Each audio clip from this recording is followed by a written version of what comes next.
Greetings and a warm welcome from me, astrologer Patrick Arundell. Thank you so much for joining me for the latest of my deep dive videos. Today I'm going to explore the Gemini Full Moon, or in Native American culture, the Beaver Moon, which occurs on the 27th of November at 4 degrees and 51 minutes in the sign of Gemini, and at 9:16 a.m. in terms of universal time. I'm just going to explain to you how I'm going to structure the video. I'll take a brief look at what a full moon is, the length of impact, but then explore the themes of Gemini, then the themes of Sagittarius, where the Sun but also Mars are located. Mars is in an opposition with this full moon, so that's potentially turbulent.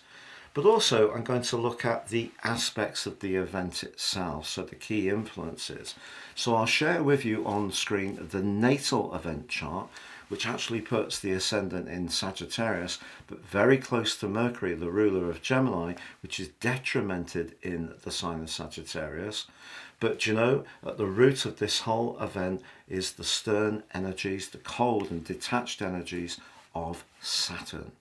Also, the moon is in Peregrine in the sign of Gemini, which means it can feel a bit lost anyway. I'm also then going to briefly share with you what the impacts will be if you have mutable planets from 0 degrees to 6 across the 4 mutable signs. If you're not sure what those are, don't worry, I will explain that. I'll also share with you on the screen the time this event occurs in all the major cities of the world. New to my channel, lovely to have you with us. Very much a community. I do try to interact with all comments. If you have any thoughts, please share them with me. Also, if you're a returning visitor, thank you so much for your support. It means so much to me. But please do like, comment, share, or subscribe. Now, year 2024 is rattling towards us at pace. You may have already taken advantage of my special package, but if you've yet to do so, you can order your forecast based on your personal birth data for next year. I'll give you the rest of this year free. You'll also get your character analysis, the 30% off, but now you can also get your year 2024 zodiac forecast, Chinese forecast, and Indian Vedic forecast, all in booklets, which you will be able to download when you receive your charts.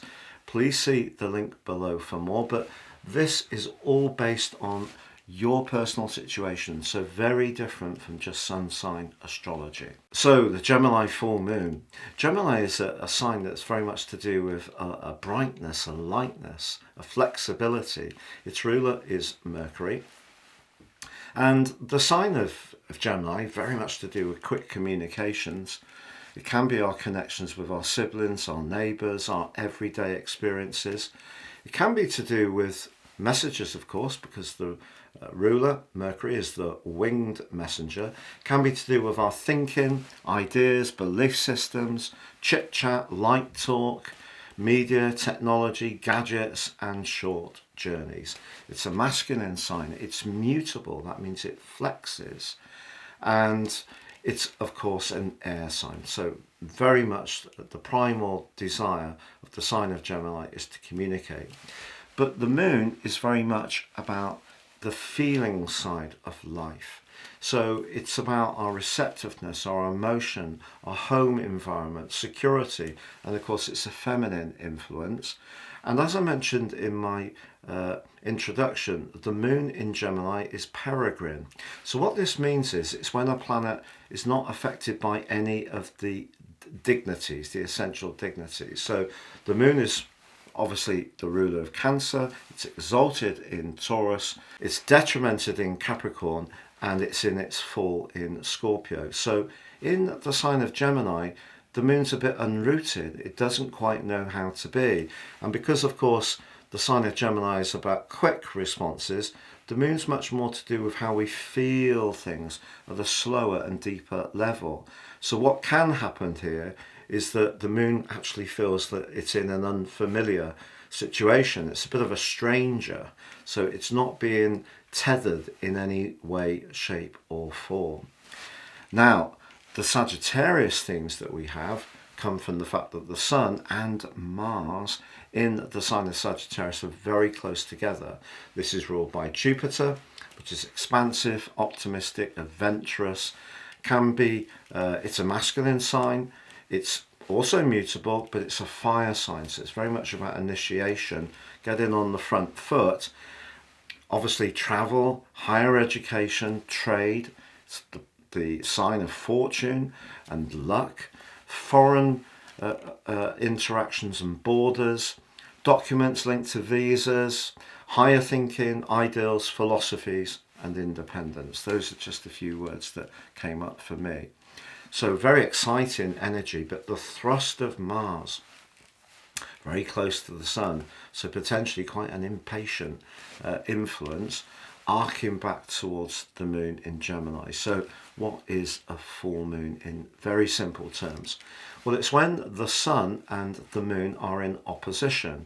That's 180 degrees. In astrology, when two planets are in opposition, they're kind of struggling to assimilate one another's best qualities. So the Sun, very much about that desire for action, assertion, and getting on the front foot, and the Moon wants to think about it. But in the sign of Gemini, as I mentioned, it finds it more difficult to get in touch with feelings, because the instinct of Gemini is to react swiftly, quickly, through the mind, not necessarily through the soul, which you could argue, or the feelings, which the Moon is much more about. So it's a tension point.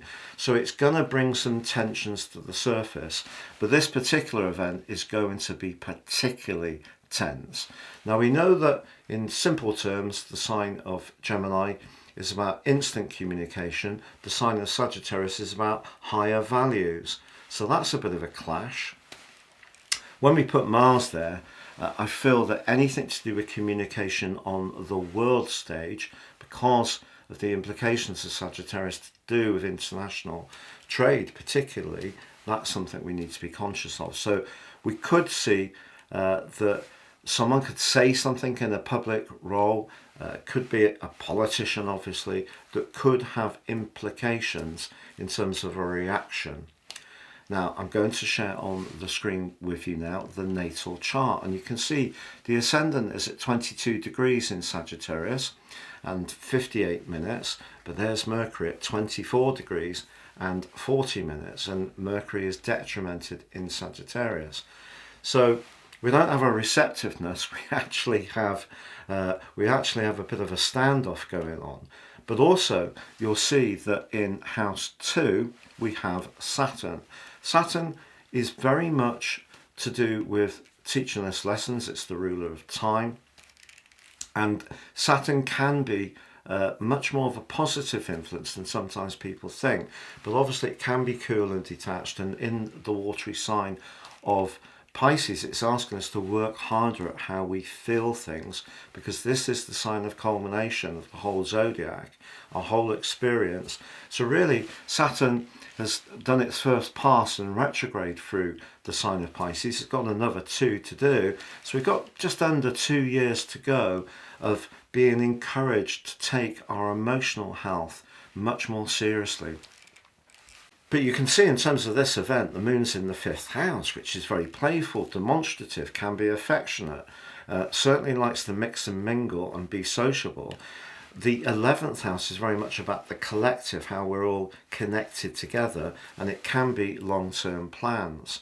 So because Saturn's in the 2nd house, I think it's essentially saying to us not to be too rash with spending money. Sorry if this sounds a bit miserable, in terms of more frivolous things. The 5th house can also be about risk, speculation and chance. So we're being asked just to be mindful of what our emotional impulses are, Saturn in Pisces, in terms of our moves around our social situation, but also wanting to splash out on loved ones, which the 5th house can also be about. But equally, you know, if we are thinking of perhaps having a punt on something, which might be something that we need to really think through very carefully, because if we're feeling that our long-term plans are in some way challenged, Mars brings a real earnestness to the situation, and Mars opposite the moon is very turbulent. So what you can get is a polarization, and I think everyone's feelings are going to be really, really heightened over 2 or 3 days before this event. The event itself lasts for 2 weeks, so that pretty well takes us through the first half of December. So the run up to Christmas may be a lot more unsettled than perhaps we'd all like. On the screen now, the solar chart, which we can all relate to in terms of the moon goes to house 3, which we all recognize it is the 3rd sign of Gemini, and the Sun and Mars house 9.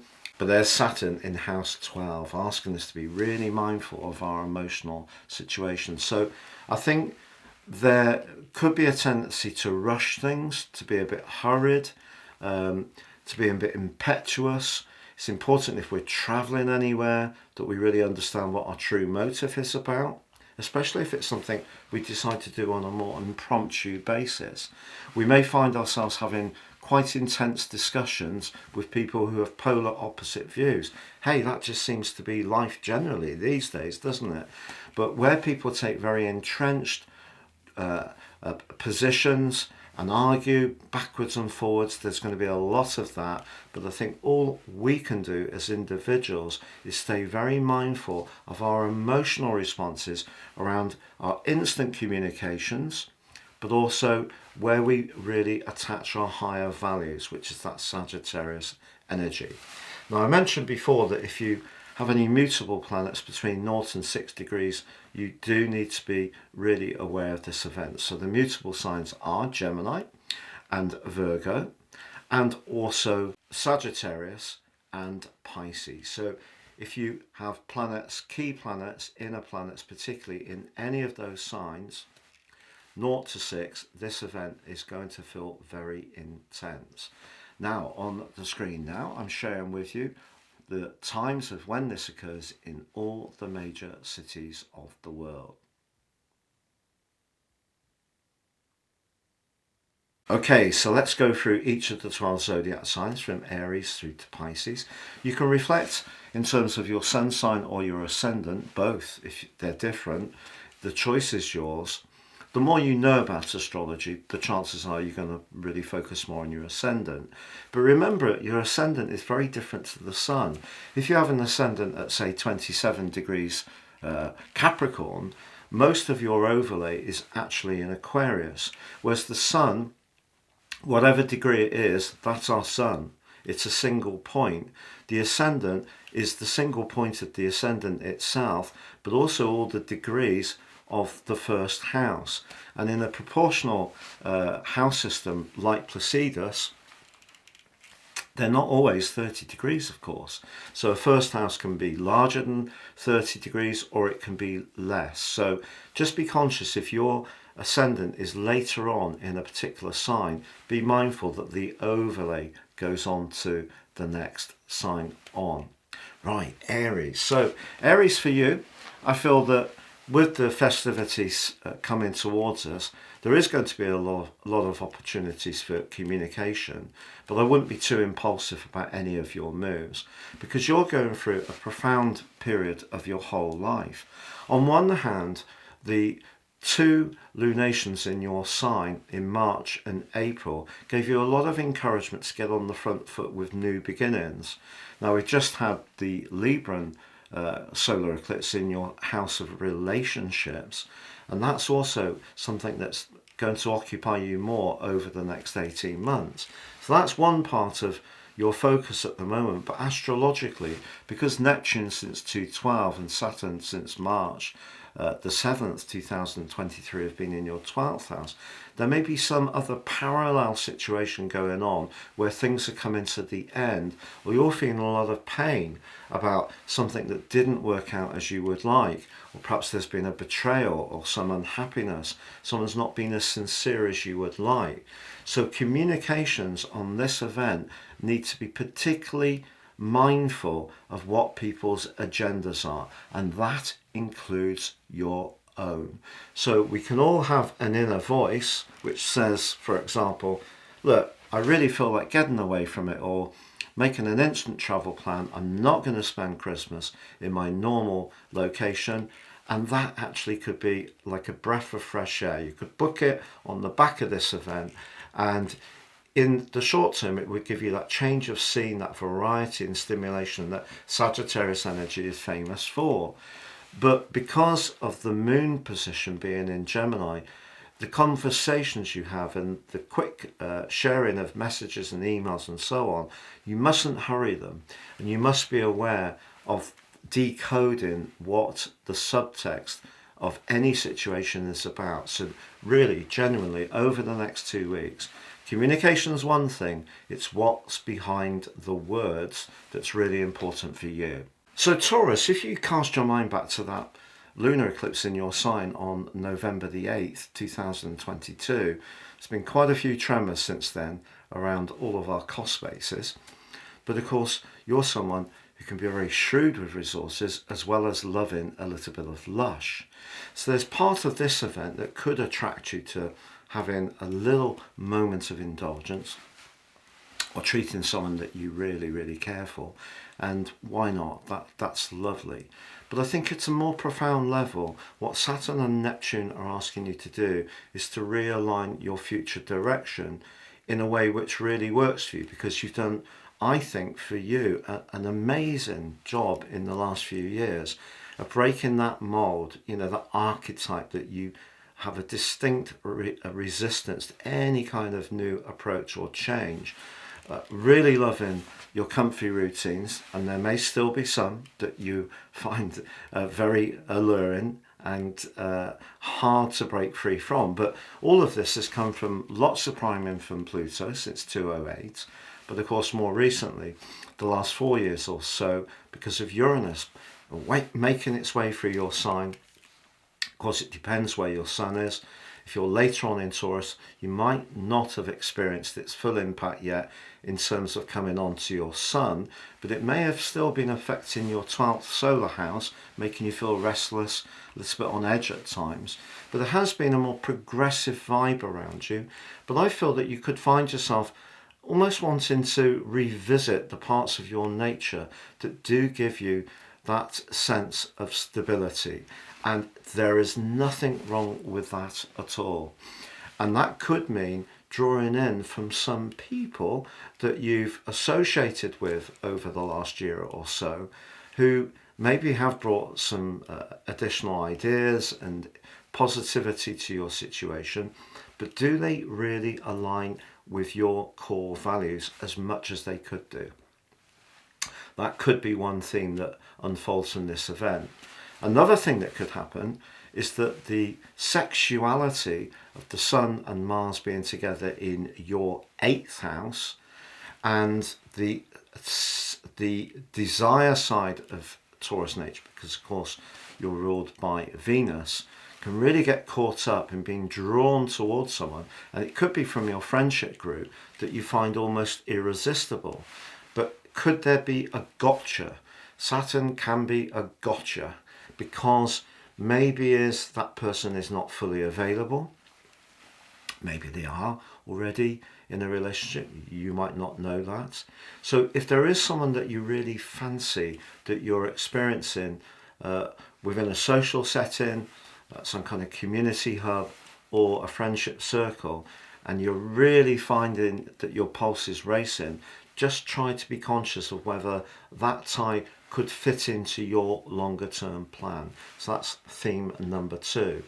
Now, theme number 3 is there is a part of you that can be very single-minded. I didn't want to use the word stubborn because I think it's a bit hackneyed. It's overused for your sign. But there's certainly a determination with you, and having the Sun and Mars together can really give you a lot of desire. And because the 8th house can be to do with shared finances and business, again, don't be too impetuous, because Mars going opposite the moon could just push you to act quicker than is normally the case for your sign. So there's 2 or 3 themes to give you a flavour of what you can expect. But certainly, if you do want to splash out on a little bit of a treat and you can afford it, or be generous to someone you really care for on a Christmas present, then this event actually could give you a bit of push to get on and sort things out. Now, Gemini, for you, all day long, this event is about relationships. But the interesting thing with having Mars so close to the Sun is Mars on the 7th house can make relationship matters quite complex. But the relationships for you might not only be in a personal context. It could be in a business situation, or dealing with someone who tends to feel that they know best, or someone who's got a bit of a traditional or hierarchical approach to how they deal with you. Say, for example, a family member, an older family member, who thinks that their old father time, they've got all the wisdom, and your viewpoint doesn't quite match up to their vast experience. It's always interesting. We watch a program on British TV called Four in a Bed, and it's all about people who offer overnight accommodation, and their competitors stay and market them. And it's always interesting, the people who say, I've been doing this for 32 years, you know, I'm an old sage at this, looking after people lark. And then very often they're not quite as good as they think they are. So we all need to stay humble, but there could be someone you encounter that's not humble, which could be frustrating. So for example, it may be that you're attracted to someone and that other person's family have some kind of resistance to what you have to offer. Or Mars on your 7th house can make you much more assertive, and a partner can find that more challenging if that is going to shift the power dynamic between you that has existed so far. So also at work, it could be a line manager who tends to be very picky and critical, Saturn, and you're not in the mood to take this, Mars. But it's always important with the moon in the 1st house not to be too impulsive. But I certainly feel that if you're sensing or you're experiencing a lack of equilibrium around a relationship that's important or has been important to you, you're going to put your foot down. But equally, you may even leave one that's not working for you. So that could be leaving a job that you're not enjoying anymore, or not enjoying the people dynamic of the establishment. Or it could be that you may decide to call time on a personal relationship because you actually feel that you're not heard. So Mars on the 7th house is going to give you a lot of oomph. You've got to use that oomph wisely, but also there's opportunities because Mars on the 7th house could give you more get-go, more push, more impetus. So if you're someone who does run a little bit more on the reserve side when it comes to reaching out to someone you might like, I think Mars gives you that extra little bit of self-belief. Sometimes in life we have to risk it to get it. If we don't risk it, we don't get it. So we can stay safe, the moon, or we can be daring, the sun in a conjunction with Mars.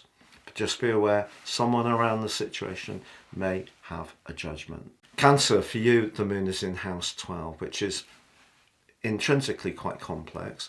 The 12th house is where we might experience people who don't necessarily have our best interests at heart, but we don't necessarily know who they are in an open way, because it may be that we're just instinctively feeling that someone's maneuvering against us. For example, if relationships that we've had with other people have been pretty good, and then suddenly those other people are chilling us out a bit for no good reason, can almost guarantee that some kind of briefing's going on. And some people aren't very good actually being strong and saying, I make my own opinion about people and I don't need your opinion, even if they don't articulate that to the other person, and carry on being consistent to the main person involved. So because Saturn is in house 9, a point of principle could be at play here, and especially in terms of a contractual matter. So at work, the Sun and Mars in house 6, Mars gives you more stamina, so it's a good thing to have in that sense, but it also can feed your sensitivity, the moon in the 12th house, in a much more reactive way. So just be cautious if you do feel that someone's being two-faced and a bit fake, and he did a great job there, and you know darn well that's not how they feel, and then the energy around the situation's difficult. That's the type of thing you might experience on this full moon over the following 2 weeks. But what no one can take away from you is how you handle the situation. So the Sun conjunct Mars can make you very industrious, and just, I would say, be guarded about sharing any vulnerabilities with anyone you've never really been that sure of. So keep your guard up. That's a natural part of your nature. Do keep your guard up, but you could work harder, but just be aware there could be some shenanigans in terms of office politics over the next 2 weeks. So Leo, the Sun and Mars being in the 5th house for you is very redolent of the energy of your sign. It's warm, it's charismatic, can be very sociable. It's a dazzling, self-confident combination. What's not to like? Well, I think the saying that I would come up for you on this particular event, and it's one you will have heard many times before, but we can't please all of the people all of the time. So over the next couple of weeks, there could be some jealousy around a group situation, the moon in the 11th house, afflicted by stern Saturn. Someone may resent that level of dynamic vibe that you have. I feel that Pluto has blunted that for you since 2008, but it's coming to nearly a close. It's just in its penultimate phase through Capricorn. When it goes to Aquarius on the 21st of January, your life's going to shift a lot. It's going to be you wanting to interact with people in a way that perhaps you used to many moons ago. So this event can see lots of invitations coming your way, but you do need to be conscious of Saturn in the 8th house. That's the things we share deeply. So it can also be in a romantic context. Perhaps your partner feels a little bit threatened if you're demonstrating your flair, artistry and talent in a way that might even start earning you some money, and that can affect the dynamic between you. So it's an exciting full moon in some ways for you, but we can't get away from the rashness that Mars can bring, but also the restriction and frustration that Saturn can bring in its square to the Sun and Mars. And obviously the moon in your 11th house is what you like to think the best of people. It's your higher values, but there's another part of you that may be more desirous of attention. So those more core Leo parts of your nature need to find an outlet over the next couple of weeks, and someone may find that a little bit challenging if they feel that your light shines brighter than theirs. So Virgo, the full moon for you sees the moon right at the top of your solar chart, the 10th house.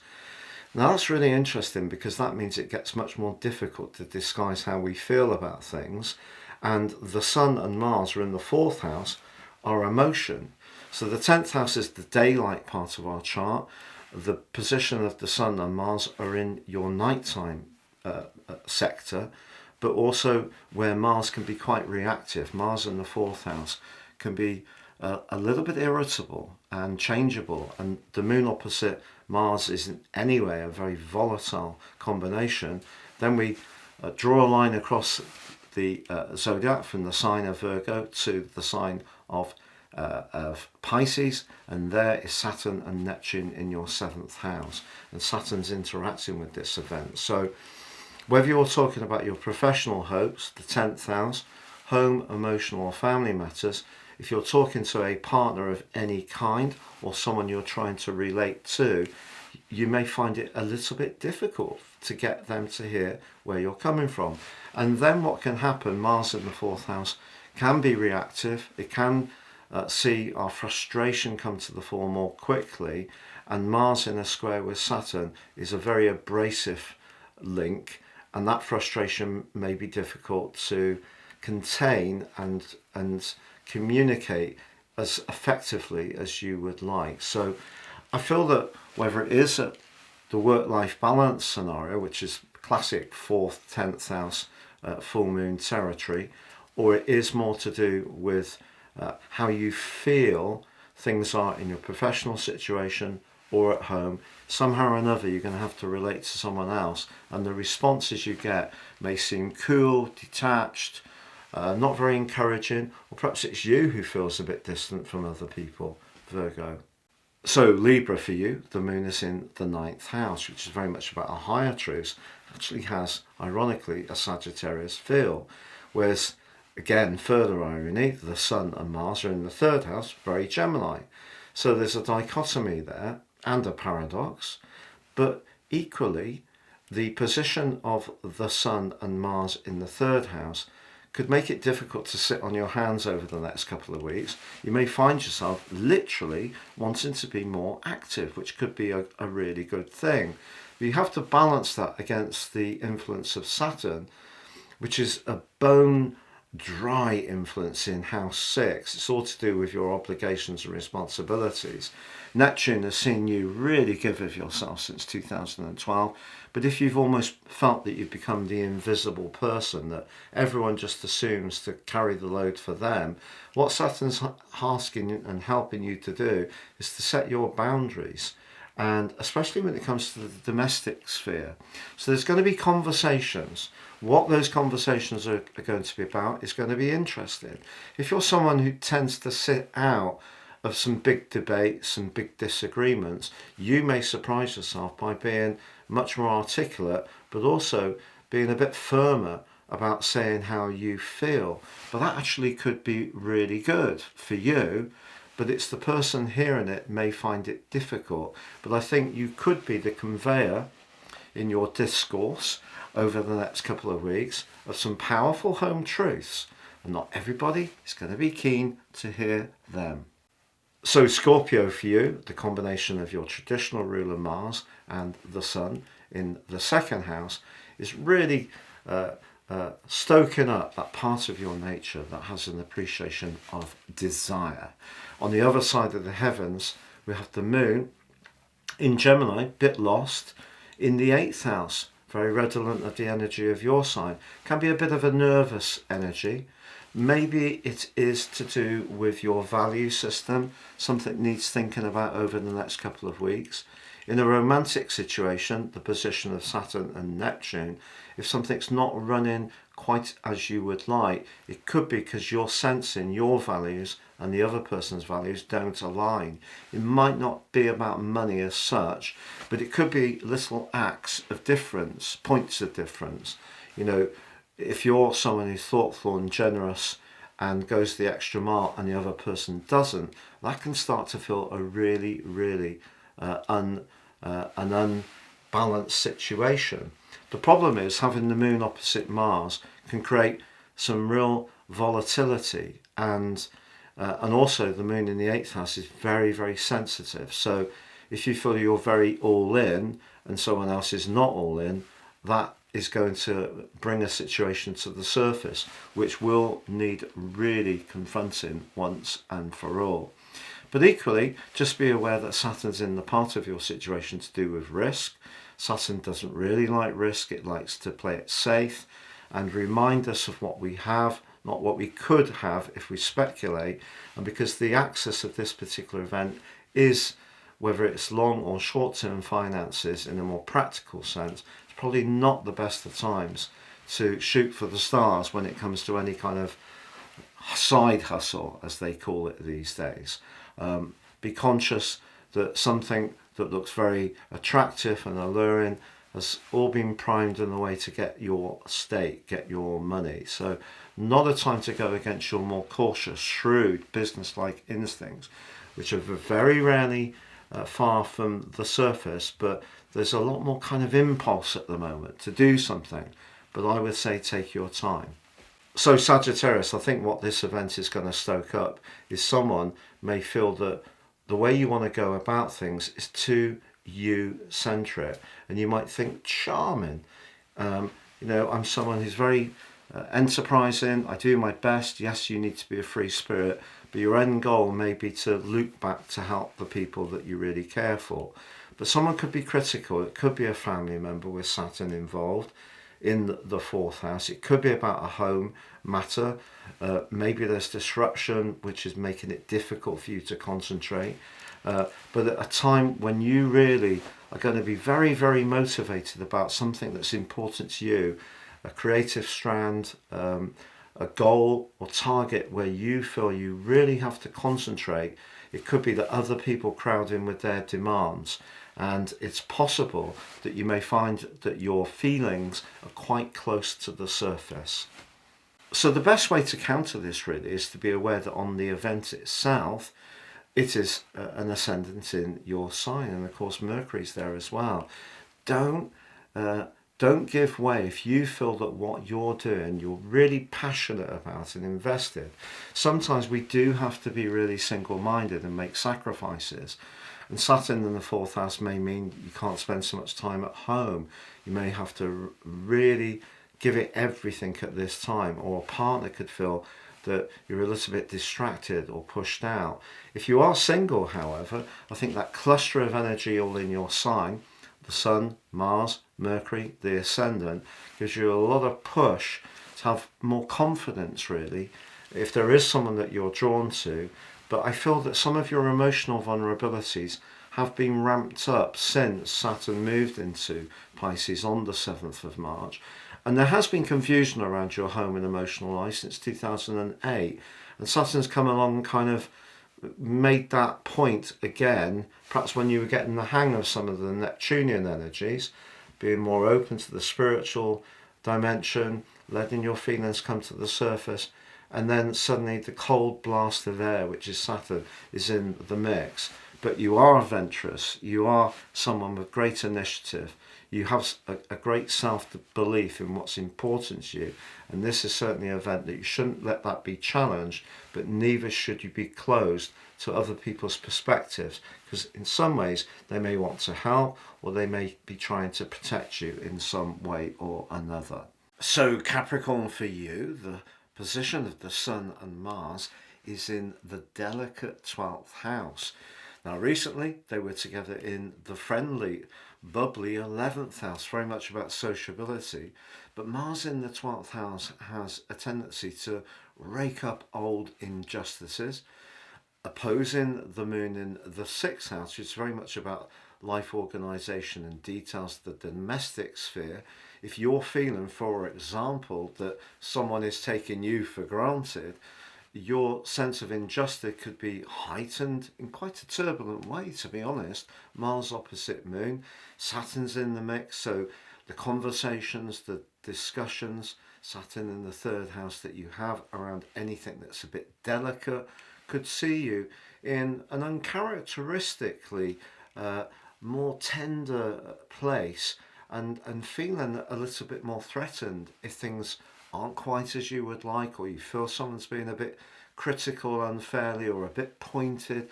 There may be a tendency on your part to sort of feel that there's some kind of persecution going on, and that's what can happen with Mars in the 12th house. It's very, very complex.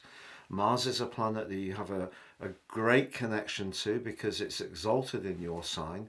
Mars, in terms of your business instincts and the way that you work with things in a very structured way, is something you have a great rapport and appreciation for. But Mars in the 12th house in the very bubbly sign of Sagittarius doesn't have boundaries, and the 12th house for you could be the people that are not necessarily your best pals, not the people who don't necessarily have your best interests at heart. And of course Mars and the Sun can be a little bit attacking and aggressive, so I feel that your tenderness to conversations generally is definitely going to be heightened over the next couple of weeks. Or you may not have any tense conversations, but your own inner discussion about past events that have occurred that you're not so happy with, where perhaps someone was unreasonable and you thought you'd come to terms with this event. Mars in the 12th house can have a tendency to make us quite tearful one minute and quite angry the next. So a little bit of turbulence is possible, and just be aware of protecting yourself from people who, even at the best of times, don't necessarily do your morale a whole load of good.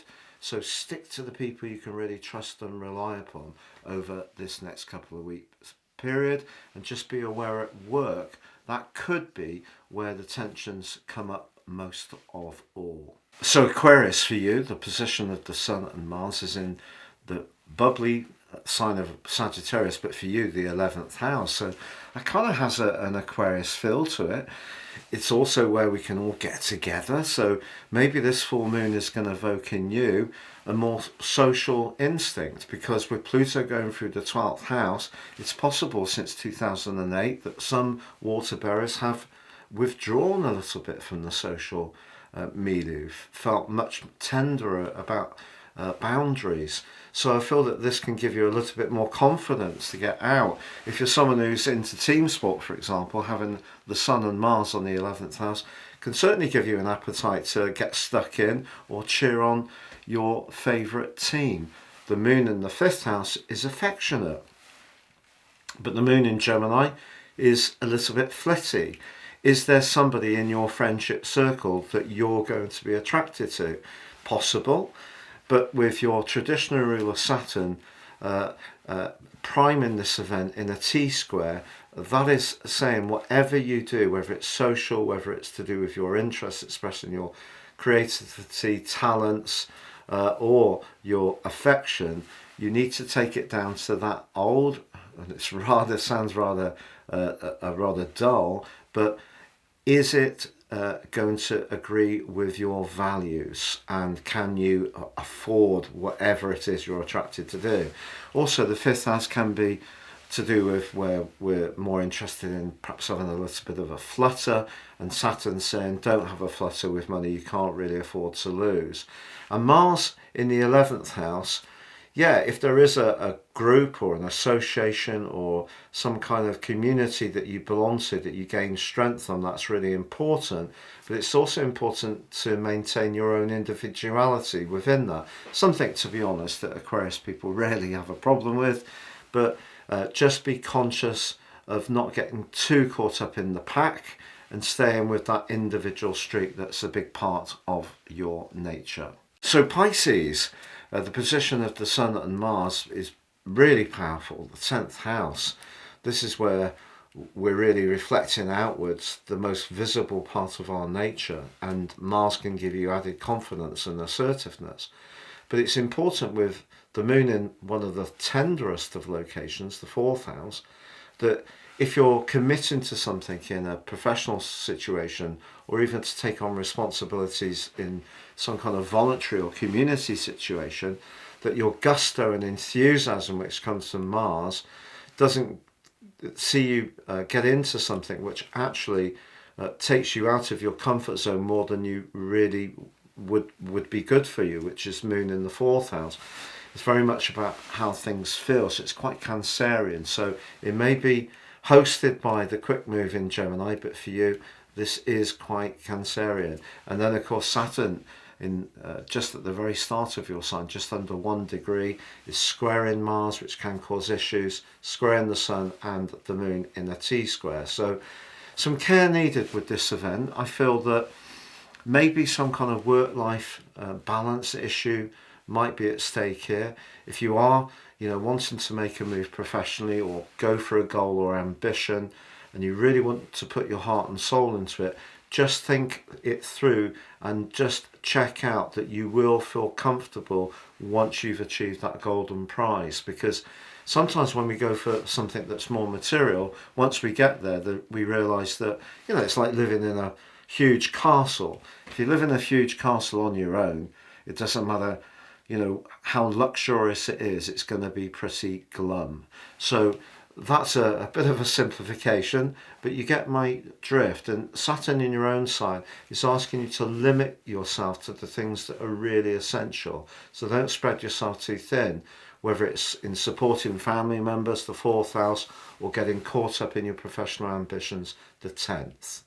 It's been a real pleasure being with you. Thank you so much for joining me for this Gemini Full Moon special. And I'd be honoured if you would like, comment, share or subscribe. And do please check out that special offer underneath this video. Or if you'd like to have a one-to-one with me, please see below where you can read my testimonials.